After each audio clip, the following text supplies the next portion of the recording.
Hello ladies and gentlemen, my name is Ian Doherty. I'm a spiritualist medium, and through this short video excerpt I'm going to talk today on the topic of psychometry, what psychometry is, how it is brought about and how we can utilise it.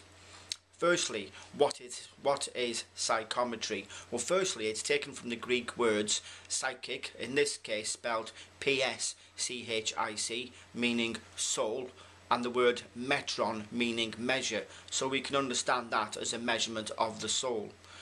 Psychometry was a phrase first coined all the way back in 1842 by Joseph Rhodes Buchanan. His theories were very much in line with what we are coming to understand more so today. Largely that energy from a living thing, a person, can be permeated into the surrounding areas, and providing that you are sensitive enough, you can see, hear or feel, or there again multiples of. And please, for a better understanding of, for instance, the stone tape theory, have a look at my other video on YouTube under Aura Arts about ghosts to give you another understanding about the processes inherent in laying down that energy that therefore can be perceived at a later date. Joseph Rhodes Buchanan had the theory that this energy would give the past into the present. So really we can see what used to happen. Now, when you look at the overall psychometry, it's not just about jewellery that is worn close to the skin. When doing paranormal investigations in a building, you can perceive what the building used to look like all those years ago. Again, psychometry coming into play. So, how does it work?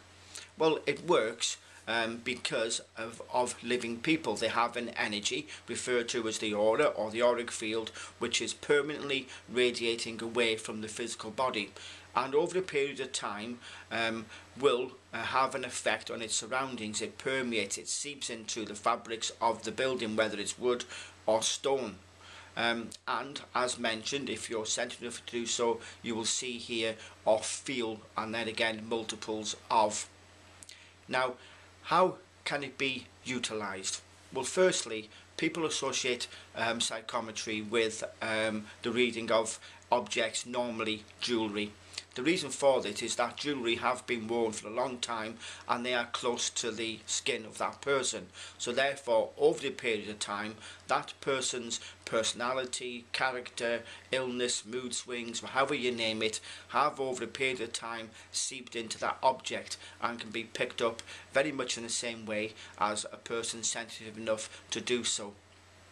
It goes a little bit beyond that though, ladies and gentlemen, because it is anything really that has come into contact with a person for a certain length of time. It's no point in trying to read an object that has only been in the person's possession a week, or it's something that they've had for years but only held twice. It has to be something that is regularly in contact with, not necessarily jewellery. It can be their favourite pair of shoes, their favourite pair of jeans, or the best dress. Yeah, something that they feel comfortable in wearing, and therefore you can perceive about them. Bear in mind also, ladies and gentlemen, when the Fraudulent Mediums Act was in force, it was brought about in the 1950s with spiritualism, and the Fraudulent Mediums Act was very much in force to be a guideline between people reading an object in a psychic way and claiming to communicate with departed people via an object. Now, the reason why this has been mentioned, because it is important to try and understand, psychometry is a psychic exercise. If you are saying, yes, this person is telling me this person is telling me that, you're not getting it from the object, ladies and gentlemen. You're getting the images, the feelings, the thoughts coming to your mind. It is not necessarily communicating with the spirit side of life. It must be important for you to understand that.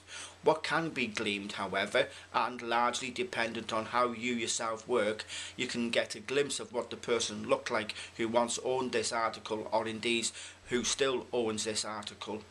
Their personality, their ailments, you can get names, a lot of information coming through, but it will be largely due to how you yourself work on your own psychic development or your mediumistic development.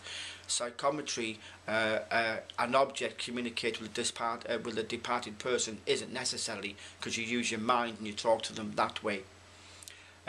Really, ladies and gentlemen, when you're doing psychometry, people like to close their mind, or to close their eyes, should I say, because it stops a lot of the information coming in from an external stimuli, and therefore interrupting the flow of thought. What I would say, however, tips-wise, would be not to look at the object in any long time, because therefore images, or you come to the wrong. You may come to a wrong conclusion over the object. It looks old, therefore it is. Bear in mind, it doesn't have to be. It might be, 70 years old, but the person's only had it for 4 years. So you can have information from a different person. Please bear that in mind. Try not to let your mind wander just by looking at the object. Does it look old? Is it small? It must be for a small person or a small lady. It's a lady's ring. It's a gentleman's ring. Straight away you come to all these conclusions, which will lead you, or could lead you, away from what you're actually trying to attain. In the rough shot of it, ladies and gentlemen, a good bit of advice is to either have a dictaphone running and just speak about what you're feeling, or have a friend taking notes. It's important not to let the conscious mind give in rein and bear in mind, imagination can run wild. Just say what you're getting, how you feel, any images. Have a look at it afterwards. You'll be quite surprised at the information that you can get. However, ladies and gentlemen, if you do have any questions on this topic, please feel free to email me. My email address is gimlit, spelled GIMLIT, @btinternet.com. Bless you.